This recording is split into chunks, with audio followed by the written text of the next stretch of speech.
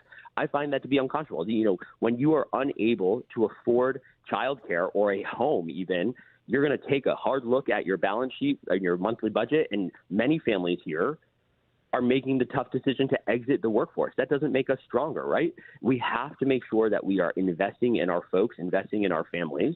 And then secondly, I want to make sure that we actually create a climate that is encouraging and emboldens folks to become entrepreneurs. We need to expand trade schools, give folks the ability to enter the workforce, to build homes and get back into the trades with union jobs. But we also need to expand the small business tax credit from $5,000 up, because who in America, who in New York is starting a small business with only $5,000 in a tax credit? We need to make a climate that lets our entrepreneurs take their innovation and run with it.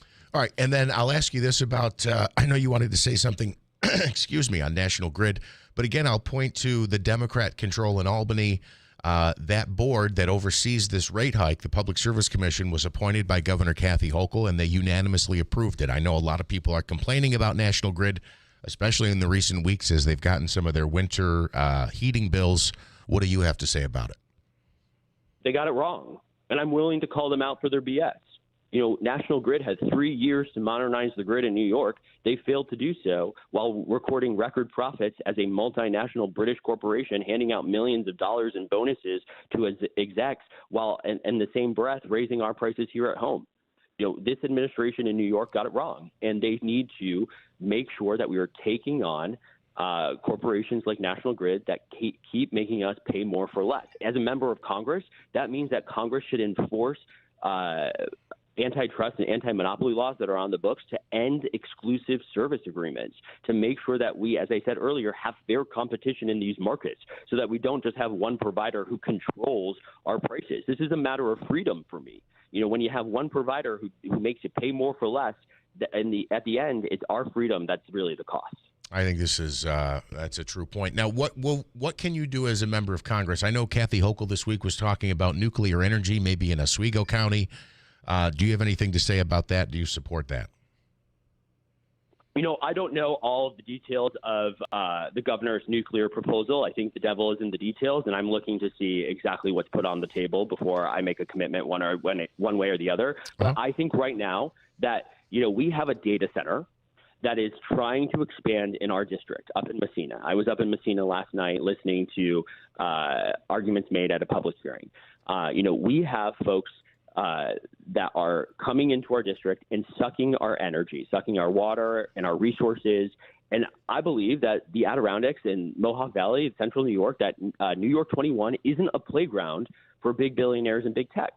We have to take on folks to make sure that if they're coming in here to suck our resources, use our folks, our land, our water, our air, that they're first not putting forever chemicals back into our environment so our kids and our families breathe in that corporate poison, but they also aren't resulting in utility hikes. Right now, utility bills are through the roof because data centers are sucking our energy dry.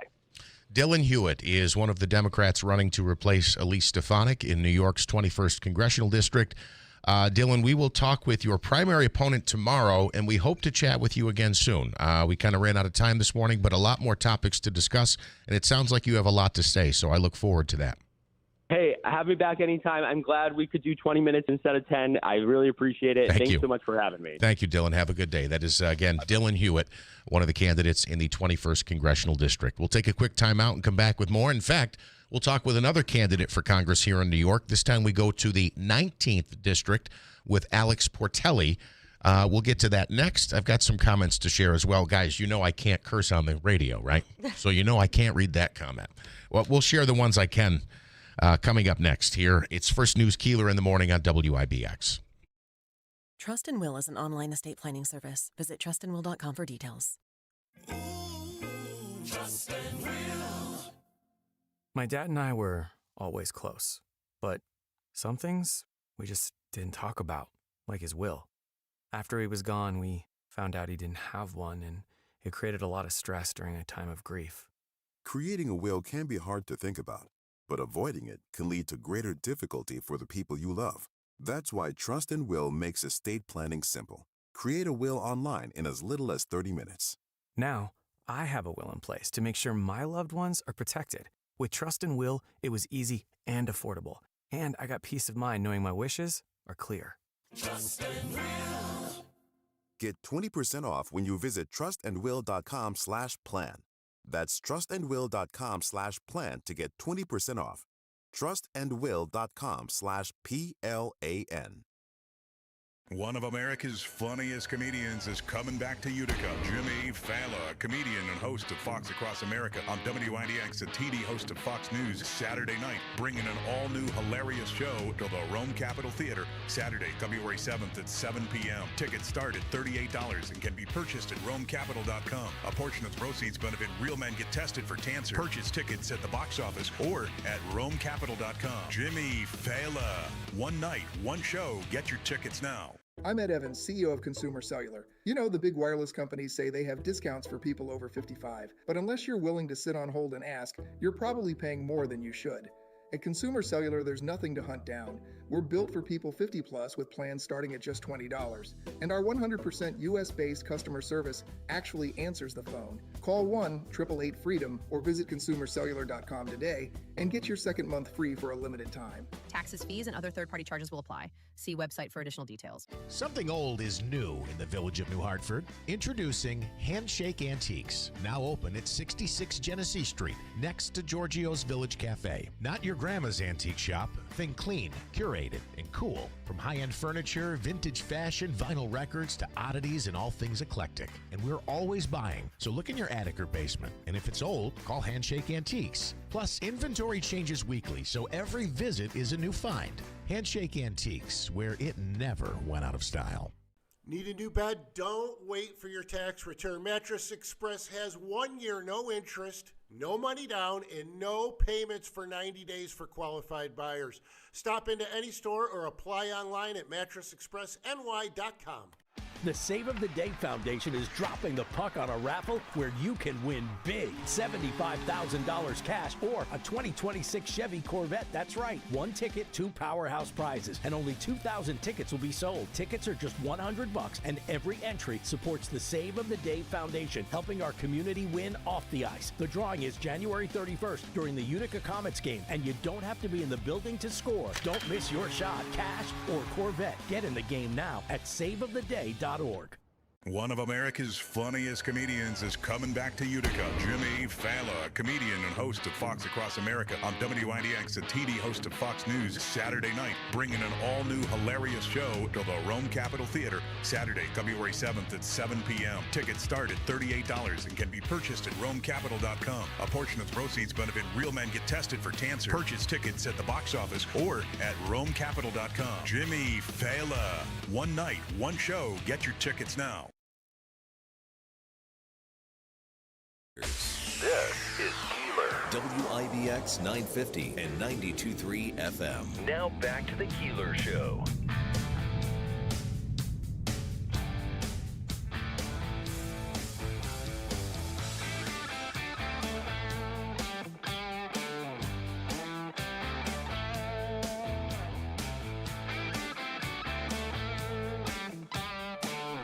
All right, we are back. First News, Keeler in the morning, WIBX 950 AM, 92.3 FM. We've talked a bit this morning about the increase from National Grid. I know you are all experiencing it.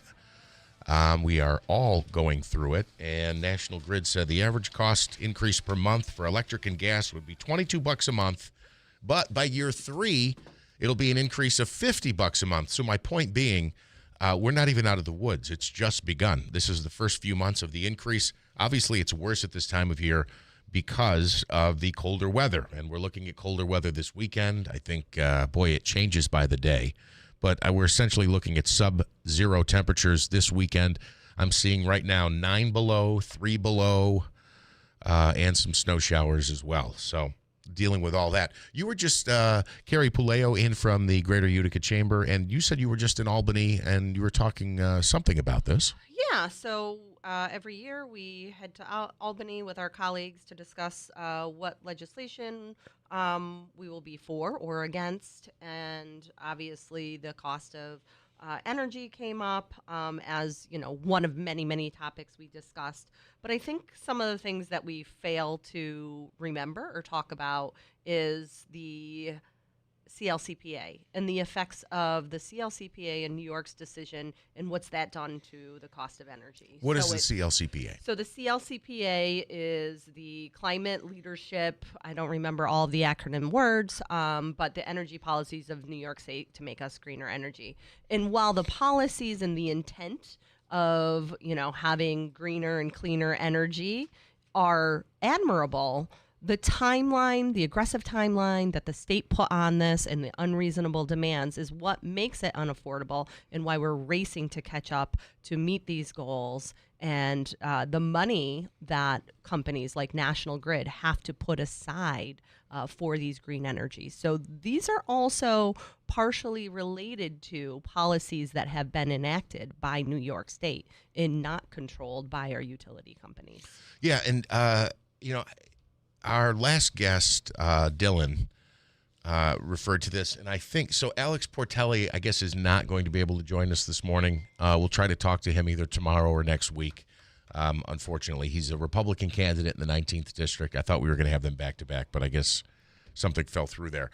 But he was kind of both of them, one Democrat, one Republican, I think, are talking about competition in the market. And honestly, I think that's the only thing that will bring prices down. Well, we've got a lot of things to consider, right? We know that we took when Indian Point was going off the grid, that there were going to be massive concerns, and we're living the realities of that. Yeah. And while nuclear could be a good source, the cost of that alone is crippling. And do we look at, smaller substations that take 3 years and not 10 to 12 years to set up? And could that be, a smaller stepping stone to cleaner energy down in the future? Yeah, that's a good point you mentioned as well. Whether it's the smaller substations or a big one in Oswego County, it's not like the fix is going to be here next year. It's going to be several years, maybe a decade before I guess we really yield any benefit from that. We still have a wood stove in our garage, and don't say that out loud. You'll come and arrest you. Yeah, but it's part of the strain being put on the system is from mandates that get passed down from Albany. But again, I don't know. I don't know that anything can be done at this point. They've just approved the hike. National Grid's going to want to make a profit. Certainly, that we understand that, but it seems like every year it's a new record. While we all agree on this, I don't know that anything's actually going to change, and I hate to say that, but I think that's the reality of it. If there was anything that should have been done or could have been done, it would have been altering this price hike at some point. Yeah. We're also seeing, the development of battery technology, which is going to change in the next several years. Costs will eventually come down on those types of things. So we will be able to harness, the solar and wind that's already in place in a better manner, a more safer manner. So, the technology just needs time to catch up with these aggressive policies. And we are on their way slowly. It's not going to course correct in, just a winter season by any means. But, I think it is, why we're looking at, housing and affordability, and it's everything is all interrelated. And how do we break down and correct the over-regulations that we have that cause some of these issues? And I think people have heard me say this enough times that they get annoyed when I say it. But when you talk about the technology catching up to what we want to achieve, I've said this 1,000 times. If the technology was there with solar, you wouldn't plug your car into your house or whatever business you were at during the day. You'd have just have panels on your hood. And that would go from there. I mean, for some reason, I know it's a very small light, but I have a bunch of them. But even though in the winter we don't really get sun, at night my deck is lit up from these solar lights. But I guess the technology's not there that we can't put it in a car yet. I understand it takes a lot more energy and solar power than one of these little lights that we put on a deck or on the stairs on my deck. But if the technology was there, we just plug into the grid and we think we're better off for it. You're still drawing energy. Yeah. So anyway, a couple of comments I want to get to. Chuck says, this is Chuck Lester. He says, oh, my God, a leftover Biden administration official. Joe says, why didn't he work on these policies when he was in office? I think that's a great question.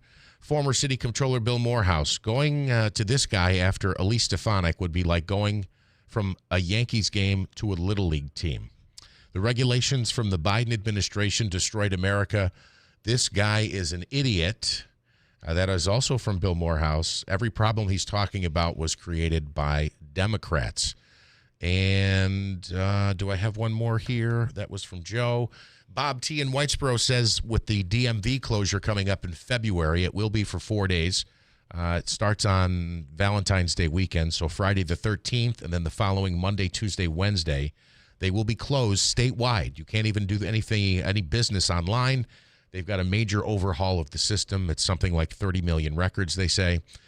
Sounds like this DMV thing is a Seinfeld episode. You can buy the car, but you can't take the car, LOL, because obviously there's going to be some delays in the registration of vehicles when there are new purchases because, again, everything statewide will be shut down.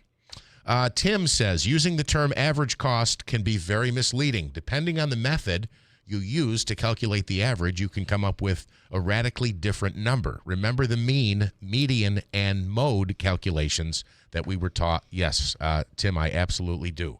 Big difference between mean and median. They're saying an average of $22 a month, but again, based on what? Certainly winter month costs are way higher, and if you're projecting an increase, that increase is going to be higher in the winter months as well. Yeah. And if you have a bigger house, obviously $22 isn't going to be probably your average. It's going to be based on the square footage of your house as well. You know, something needs to be done because not only has this issue arisen since the increase went into effect, but this has gone on for a while. And I remember, I don't know if this was last year or 2 years ago, there are literally local financial institutions that advertise we have low interest loans to heat your home this winter. It's pretty sad. Yeah, is this the point we're getting to? Is this the new median? Is this the new mean? This is the new average that middle class people, working people have to take out loans so they can heat their home in the winter? That's a really scary thing, and it's gone on for a couple of years, and again, the cost is only going up. So, and I hate to say this, but I don't know that there's anything we can do at this point. It's going to be years to find new sources of energy, and the increases that they wanted have already been put in place. So it is 8:27. We'll try to be a bit more positive. We're joined by Rob Esch coming up in just a minute. We'll take a quick time out and come back with more. It's First News Keeler in the Morning on WIBX. This is a special alert to all Americans who own a vehicle with less than 200,000 miles with an auto warranty about to expire or with no warranty coverage at all. Due to a decline in the economy, CarShield is announcing a low-cost month-to-month vehicle protection plan that is now available to the public to save any driver out-of-pocket expenses on future auto repairs. Call now to find out how you can pay almost nothing for covered auto repairs. Yes, you heard that correctly. Pay almost nothing for covered auto repairs. An open phone line has been established for all drivers to call for a free quick quote. Call 800-923-6829 now. Drivers who are covered will not have to pay for covered repairs again. This protection plan is at an all-time low. Additionally, drivers who activate this vehicle protection today will also receive free roadside assistance, free towing, and car rental options at no additional cost. Call us for your free quick quote today. 800-923-6829. That's 800-923-6829. What do you have to lose? Call 800-923-6829. Again, 800-923-6829. Hurt in a car? Call William Attar. 315-444-4444. Cartoon Madness is coming to the Rome Capitol Theater February 16th through the 21st at 3 p.m. daily, 3 and 7 p.m. on Saturday, February 21st. This year's theme, Looney Tunes Goes to War. 8 dozen cartoons in the Looney Tunes Merry Melody series with Bugs Bunny, Daffy Duck, Porky Pig, and more, all made during the World War II period. Tickets are $5 for adults and $3 for children 12 and under. More info at RomeCapital.com. Cartoon Madness, Looney Tunes Goes to War, February 16th through the 21st at the Rome Capitol Theater. With snow piles up in central New York, you still got work to do. Get it done with Bobcat from Warner Sales and Service. Bobcat skid steer loaders, truck loaders, and excavators cut through deep snow, slippery streets, and frozen job sites with ease. They're fast, tough, and built for upstate winters, delivering soft traction, low ground disturbance, and all-day comfort. From streets and sidewalks to driveways and lots, nothing clears like a Bobcat. Push it to the limit this winter with Bobcat from Warner Sales and Service. Visit WarnerSS.com. Celebrating 100 years. This is Keeler. WIBX 950 and 92.3 FM. Now back to the Keeler Show. It is First News Keeler in the morning on WIBX. Bill off today and tomorrow. He's back with us on Monday. Carrie Puleo from the Greater Utica Chamber is sitting in with us this morning. And we go to the phones where Rob Esch is on the line. And I understand it's a special day for Rob. Good morning. How are you? Hey, good morning. How you doing? Hey, it's your birthday today, right? Yeah, actually it is. Yep. I'm sure you love me announcing that on the radio. Happy birthday, Rob. Well, we can spin this, and you. everybody can buy Rob a gift with what we're about to talk about today. Or themselves a gift, I guess, right? Themselves a gift. Yeah, you got a big thing going on there. $75,000 or a really nice sport vehicle. Tell us about it. Yeah, we're excited. The Save the Day Foundation, my wife, Erica, who's the director of the foundation, decided to put this on with John Davison out in Rome, and he put a Corvette up for $75,000 cash. Obviously, all proceeds go to the Save the Day Foundation, which is non-administrative, which Alicia Dixon, myself, started up back in 2003. And all the money goes to extremely good charities in the area, the local area. Everything stays local. We help a lot of individuals that obviously we don't disclose, but it's amazing for children, health and wellness. And then it's obviously another thing that's near and dear to us is the military. And we maintain that since 2003. But, it's a fun time right now in the month of January to, be guaranteed $75,000 or a Corvette, whichever you decide to take. So, again, tickets are $100. Is there a cap on the number of tickets? Yeah, it's 2,000. I think we're just over 1,000 now. I think we're at around 1,050, give or take, obviously. So the odds are definitely in the favor of the purchaser. We're going to pull the ticket in between the second and third period live at center ice. We'll get a volunteer somewhere from the stands. And then, like I said, it's $100. All proceeds benefit the Save the Day Foundation, which is a terrific annual ongoing foundation that I'm really proud of. Yeah, you do a lot of great stuff with the foundation. Among the things that you do is honoring veterans, and I have to tell you, the ceremonies that happen at the games, especially not exclusively to Veterans Day, but those ones are amazing. But what you do to honor veterans at the game is really, really cool, and I've heard from a lot of people who love that. Yeah, I think, we've always been really sympathetic. My brother, who's a Marine, and my grandparents were in World War II. But it's really Rick Redmond and Amy Redmond, when they came on board about 10, 11 years ago, they really kind of championed this. They helped us grow the hometown hero. They've helped us tie into the local veterans community. And it is an exciting time. And I've been very blessed and fortunate to travel around to different arenas. And I think that Utica does it the best by far.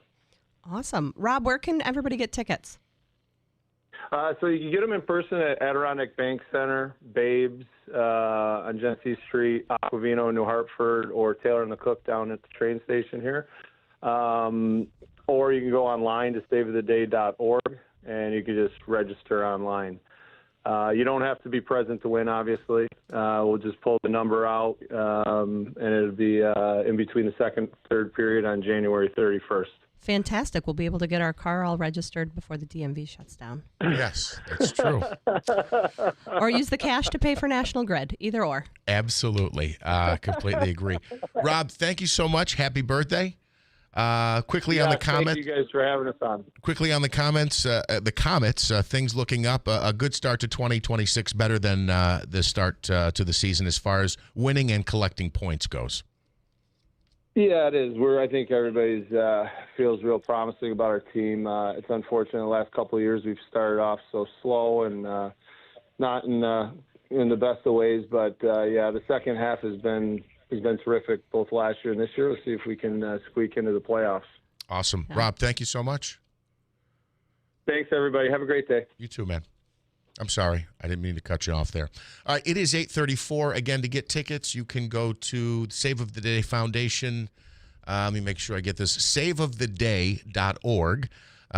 Tickets will be sold until noon, January 31st, or until they sell out. Only 2,000 tickets available, and the raffle drawing will take place that same day, January 31st, at the Utica Comets game at the Adirondack Bank Center. They will take on the Hershey Bears, and that is a six? Boy, my eyes are really going. I can't read that anymore. I think that's a 6 o'clock start that night. This pocket schedule's gotten too small for me. This aging stuff is for the birds, man. I hate it. No good. I really can't see if that's got to be, it's a round number, so it's 6 o'clock. They don't play at 10 a.m., so it's got to be a 6 p.m. start. It's First News Keeler in the morning on WIBX. A quick timeout. I'll do a brief news update and a lot more to get to. We'll talk with Scott Petoniak about that Bills press conference yesterday. A lot of people saying maybe the Bills shouldn't have done it, and there's possibly more questions than answers that came out of it. And later this hour, we'll chat with John Decker, the chief White House correspondent from Gray TV, and we'll get to your comments and questions as well. First News Keeler in the morning on WIBX.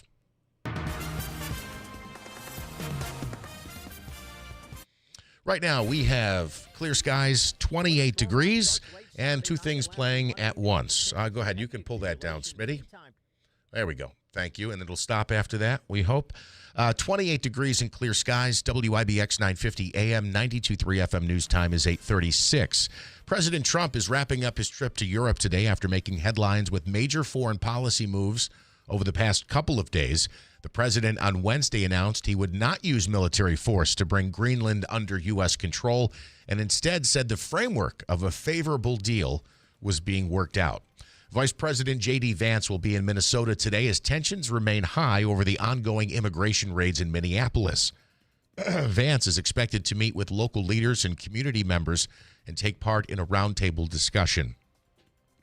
A former school police officer in Uvalde, Texas, has been found not guilty of failing to protect students during a 2022 mass shooting that killed 21 people. The verdict came about after 7 hours of jury deliberations. Adrian Gonzalez pleaded not guilty to 29 counts of child abandonment and child endangerment in that shooting. 19 children and 2 teachers killed. Again, the school police officer found not guilty. A polar vortex is expected to bring brutally cold temperatures to 2/3 of the country by Sunday.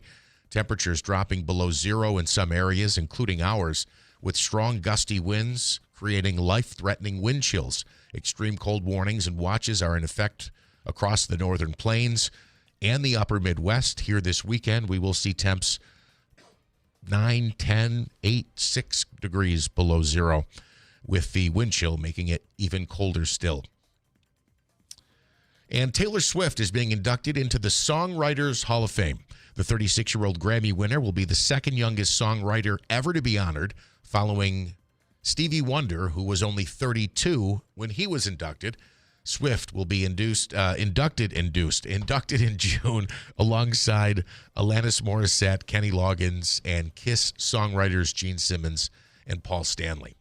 I know Smitty is shaking his head. WIBX 950 AM, 92.3 FM news time is 8:38. Trust and Will is an online estate planning service. Visit trustandwill.com for details. Trust and Will. My dad and I were always close, but some things we just didn't talk about, like his will. After he was gone, we found out he didn't have one, and It created a lot of stress during a time of grief. Creating a will can be hard to think about, but avoiding it can lead to greater difficulty for the people you love. That's why Trust and Will makes estate planning simple. Create a will online in as little as 30 minutes. Now, I have a will in place to make sure my loved ones are protected. With Trust and Will, it was easy and affordable. And I got peace of mind knowing my wishes are clear. Trust and Will. Get 20% off when you visit trustandwill.com/news. That's trustandwill.com/news to get 20% off. trustandwill.com/NEWS. Byrna was recently ranked number 10 on Forbes' list of the 100 most successful small-cap American companies for the year 2025. Now, that is a recognition earned by solving real problems for real people. And their mission is simple, designed to stop, not kill, non-lethal force, BYRNA.com. Byrna creates launchers for everyone in the family. The newest Byrna, compact, it's small enough to fit in a pocket or a purse, yet powerful enough to deliver real stopping power even 60 feet out. It gives you confidence to defuse a dangerous situation without having to resort to lethal force. I carry one every day, and I believe that every family and family member should have Byrna within their reach. Now, it fires potent kinetic, tear gas, and pepper ammo rounds that can disable any attacker for up to 30 or 40 minutes. Law enforcement agencies all across the country now use Byrna technology. Just visit BYRNA.com today and find the right launcher for you and your family. That's Byrna.com. This message comes from Viking, committed to exploring the world in comfort. Journey through the heart of Europe on an elegant Viking longship with thoughtful service, destination-focused dining, and cultural enrichment on board and on shore. With small ships that bring travelers closer to the destination, there's more time to explore. And every Viking voyage is all-inclusive, with no children and no casinos. Discover more at Viking.com.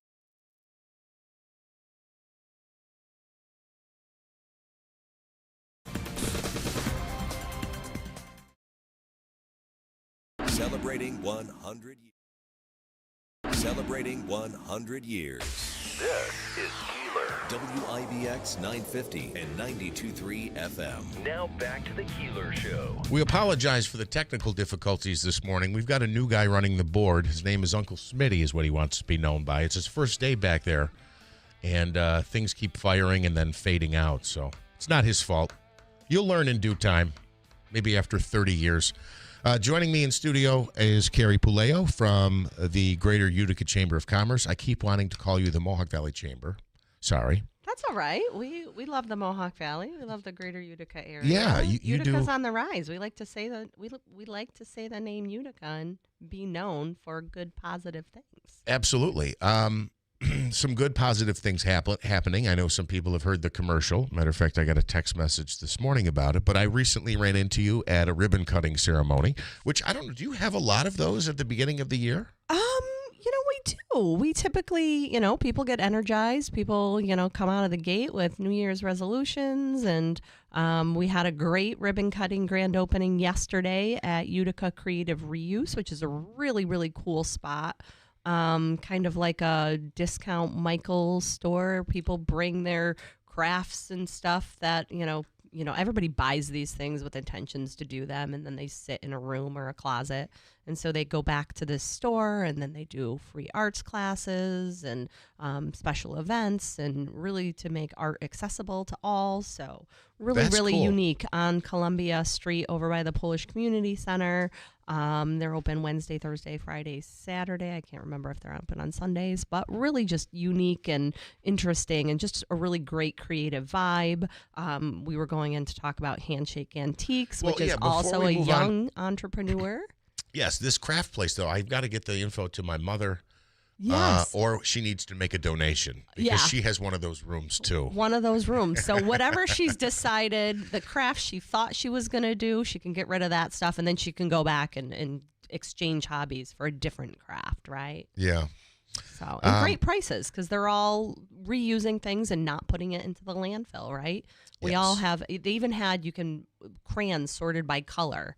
So if you were going to go in and do some sort of project where you were going to melt wax, Sure. you needed 100 orange crayons, you could go in and buy crayons. You could buy, if you were going to do something with wine corks, you could donate all your wine corks. People do crafts there, and you can buy a Great. whole bucket of them. So I a love lot the of really, repurposing and reusing of stuff. It's yeah, such just to a keep great it out thing. of the landfill. Keep it out of the landfill. And Absolutely. they had some really interesting art in there that they had created through just some group community projects. It's just even a great way to, if you're not into the bar scene or you want to go out and socialize and meet somebody new, go to one of their events. And it's easy to talk to somebody while you're doing something, right? Sure. Show me how you did this. I'm not creative. Tell me about, what inspires you. And so just a really unique kind of third place, right? We talk about you got your home, you got your work, where else do you hang out? It's another really cool third place. Absolutely. We'll talk more about this and Handshake Antiques as well, which is where I ran into you. We'll do that coming up. Joining us now on the phone is Scott Petoniak, and he's joining us to talk Buffalo Bills. The press conference held yesterday. A lot of fallout from that. Whose fault is it that Keon Coleman got drafted? And the decision to fire Scott McDermott when that was made. Joining us now is Scott Petoniak. Hey, Scott, how are you? I'm doing fine, Bill. Thanks for having me. So I should have mentioned this. I'm sorry. It's Jeff. Bill is out of town today. I'm just sitting in. Scott, what did you make of the idea that the decision was solely made based on what he experienced in the locker room after that heartbreaking defeat in Denver? I find it hard to believe. Look at. I mean, he's Terry Pagula's the owner. He can do whatever he wants, Jeff.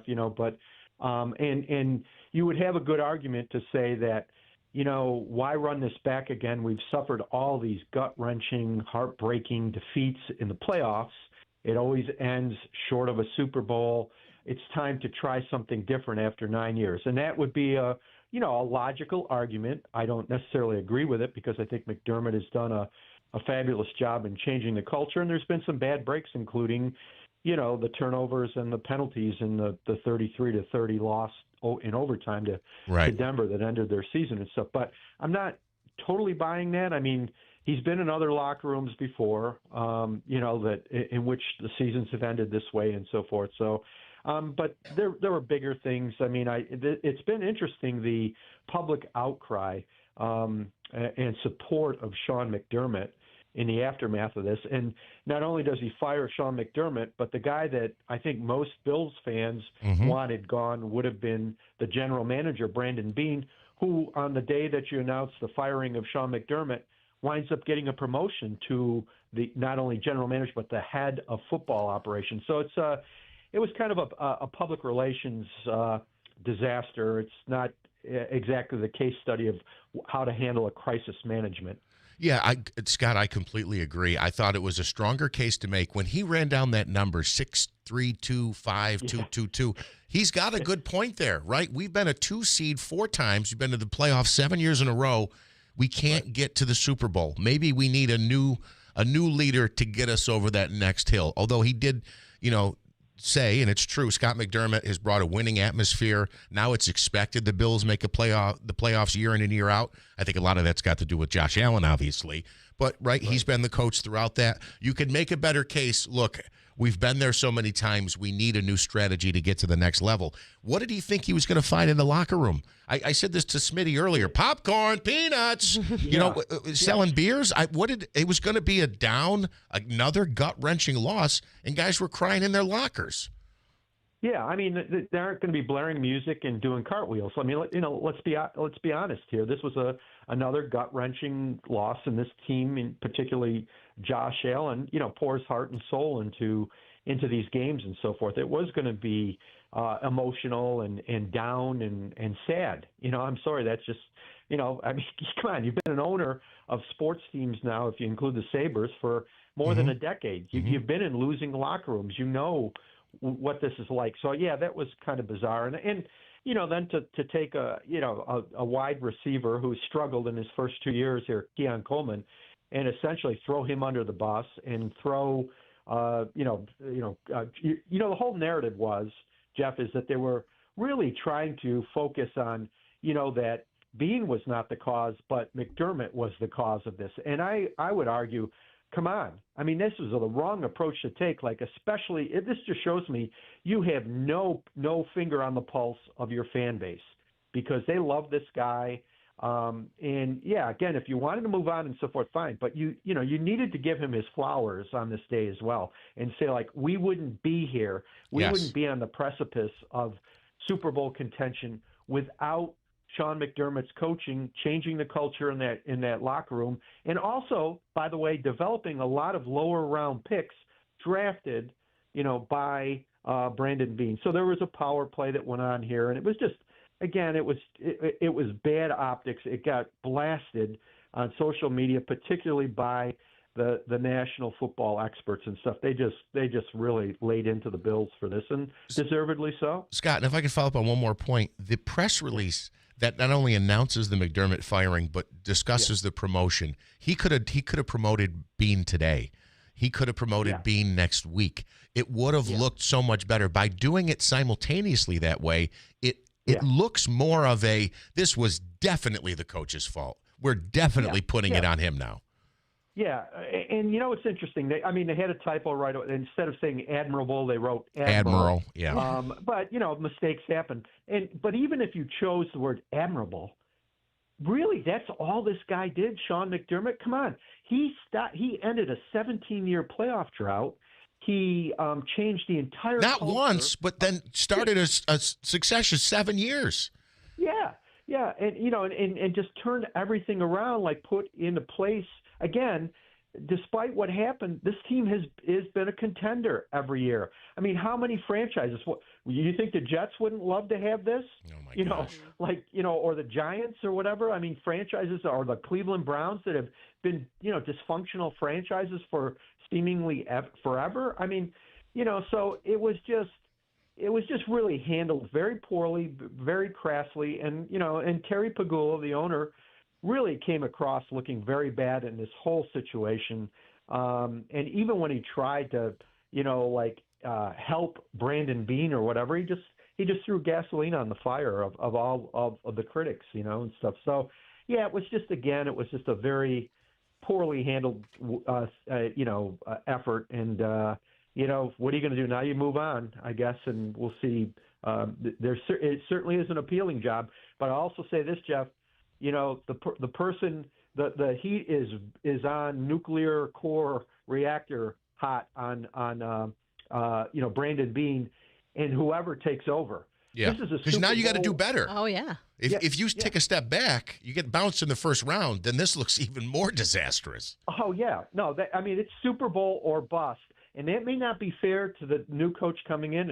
I freely admit that, but that's the way it is. And that's not just the media. That's the fan base. The fan base says, come on, Super Bowl or bust. And by the way, the Bills have one of the toughest schedules in the NFL coming up next year. They play I think they play 10 or 11 playoff teams, including the NFC West, which is the best division in football. And you play the Chiefs again, and you play the Patriots. And this is the other thing piling on with the Bills. It looks like the Patriots are going to the Super Bowl because Denver lost its starting quarterback, and the Patriots are favored in this week's AFC Championship game. So that just makes everything even worse. You haven't Absolutely. No, I completely agree. And I think it comes down to how much responsibility McDermott bears for the decisions that are made in the game that repeatedly cost Bills in the big moments.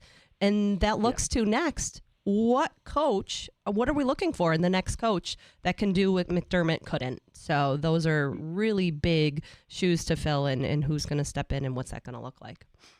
Yeah, I think without question, and it's like I said, the pressure is going to be enormous. You aren't going to have, the leash is going to be very short, and hopefully they get some things right. And by the way, I mean, you have Josh Allen, and as long as you have Josh Allen, you have a fighter's chance.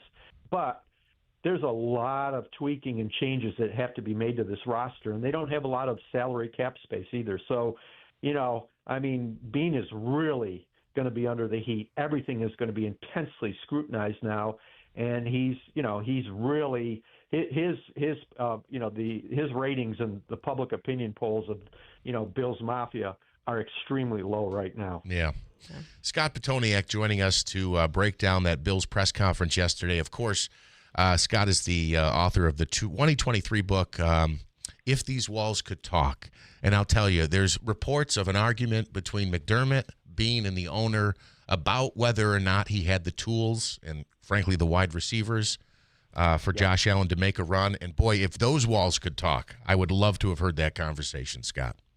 Yeah. I mean, the interesting thing here, guys, is that,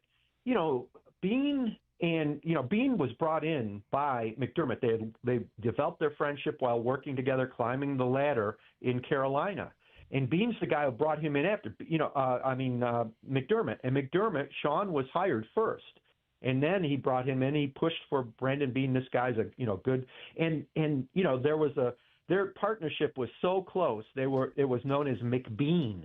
McBean made the decisions. It was a great collaborative and a great partnership. But there were fissures that developed during the course of the season. And you could tell, like public comments being made by Sean, that he wasn't really feeling that this was a championship caliber roster. Yeah. And you mentioned about wide receivers. Wide receivers let them down. I mean, Josh, why was he playing hero ball? Because guys weren't getting open. He didn't have the number one receiver that he used to have with Stephon Diggs and stuff. So there's a lot of work to do, a lot of work and a lot of repair work to do right now. Yeah, and just one more final thing. Hearing Pagula talk about, he spent some time talking about guys making a power play, and those aren't his kind of guys. And I just wonder how much of that he was referring to possibly McDermott when some of those comments came out that were critical of maybe the roster. So, Scott, I think it clearly was a power play. I mean, he can say whatever he wants, and they'll put whatever spin they want on it, but we don't have to believe it. We know otherwise. Yes. Scott Petoniak, thank you. Great job. Great analysis as always. We appreciate you spending some time with us this morning. Thanks so much, Jeff. I appreciate it. Always great to be on the hometown airways. Awesome. Scott Petoniak, local guy from Rome. So does a great job and keeps an eye on all this stuff. And again, his book, his most recent, I believe, was 2023, If These Walls Could Talk.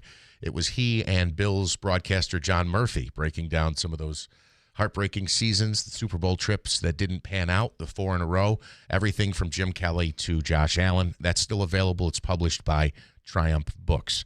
We'll go quickly, transitioning to John Decker, the chief White House correspondent with Gray TV. What is the latest happening at the White House? I know there's been some chaos with some of President Trump's comments of late about Greenland, but apparently there's some kind of a deal in place. Is that right? Well, that's right, Jeff. The president said yesterday there's a framework of a deal concerning Greenland, but I can tell you this. Denmark, which owns Greenland, says it's not for sale, and Denmark also says it's not conveying that territory to the United States. So I don't know specifically what the president is referring to when he talks about a framework. That being said, the U.S. does have an agreement with Denmark. It signed a treaty with Denmark back in 1951 that gives the U.S. Access to establish as many military bases and military installations on Greenland as the U.S. wants. And perhaps that's what the president's referring to, taking advantage of that treaty, which is already on the books. John, I've heard explanations both ways. I want to know what your understanding is. We want Greenland because of their natural resources, and we think the ice is going to melt, so we'll have access to that island? Or is it for strategic military operations? Because I've heard an explanation from Republicans as both being the reason. I mean, one side says one thing, the other side says it's the other. What's the truth there? Well, I think it's both. Let's face it, it's an important part on the map strategically for the United States. During World War II, the U.S. had 17 military bases on Greenland. Now we have just one. And so I think the president's right. We need to increase America's military presence on Greenland, and I think that's what the president is aiming to do. At the same time, Greenland is valuable territory in terms of its the minerals that exist there, the rare earth metals that exist there, and the president wants to take advantage of that. And you know what? Denmark and Greenland have both said we're open to that. We're opening to doing business with the United States to explore those opportunities on Greenland. All right. One more thing on the budget. I guess we have 1 minute left. I shouldn't say the budget. Some spending deal. This is obviously the aftermath of the government shutdown. We're now in January. We need to at least get a spending bill in place until September. I'm hearing there's not a lot of drama around it this time. Why is that? Well, I think it has everything to do with the fact that we are in 2026, and 2026 is an election year. It's the midterm elections, and both parties fear that if they don't get a deal, if they don't get something done, if there's a government shutdown, it would hurt them politically. And I don't think lawmakers on either side and either party want to see that happen. John Decker from Gray TV, thank you so much. The chief White House correspondent. Have a great day. You too. John does an outstanding job. And if you ever watch the White House briefings, you'll often see him front and center, asking questions, good questions, and good analysis. We've got about 30 seconds left. Anything you want to leave us with? Yeah, a few good things coming up. Grand opening celebration of Fun Nation in Sangertown Square. If you haven't been there, it looks fun for all ages. Tomorrow at 2:30 p.m. We'll be hosting our February Business After Hours this month at Munson on February 4th. They're partnering with Strategic Financial Services. And if you are a community member and you haven't been to Munson, our events are open to the public and to members and non-members. So for $20, you could come out and you could, get an inside look at Munson, have some drinks, network. There's always great food there, a lot of prizes. And we're also have our nominations open for Business Person of the Year. So if you have a business person you'd like to nominate, greateruticachamber.org. We'd love to see who are. From the WB Payne Insurance Studios, your news talk leader since 1925. WIBX 950 and 92.3 FM. Now the latest from Fox News. He's getting ready to leave Davos, Switzerland. I'm Dave Anthony, Fox News. Hours after the president created something new. The official formation of what is known as the Board of Peace. And President Trump's the chairman, joined by other world leaders signing the charter this morning. Some American allies have not joined the board, initially formed to implement peace in Gaza, including disarming Hamas. I think we can spread out to other things as